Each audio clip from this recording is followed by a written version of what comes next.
देखो मेरे सामने इस वक्त मौजूद हैं एपेक्स स्कूल के बच्चे और ये बच्चे सुबह सुबह आज स्पोर्ट्स एक्टिविटी के लिए ग्राउंड में आए हैं। आजकल ग्राउंड में आना और स्पोर्ट्स एक्टिविटी करना नापैद हो गया और ये ग्राउंड आप ये देखें, इतनी खूबसूरत एक्टिविटी है।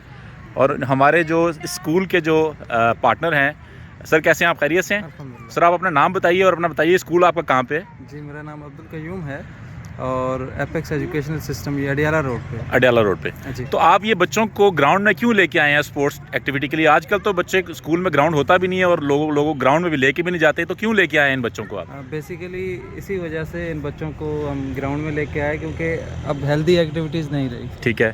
तो इन बच्चों को थोड़ा सा एक्स्ट्रा करिकुलर एक्टिविटीज़ के लिए भी जो है वो टाइम मिलना चाहिए और इस चीज़ को इनकरेज करने के लिए कि बच्चे हेल्दी एक्टिविटीज़ में भी, ठीक है, डिस्पाइट कि जी जस्ट मोबाइल गेम्स खेलते रहें और इन चीज़ों से हट के, तो ये हेल्दी एक्टिविटीज़ होती हैं फिजिकली गेम्स। चल बच्चों, आप लोगों को अच्छा लग रहा है? आप लोग फिर आएंगे? आपके स्कूल का नाम क्या है? पाकिस्तान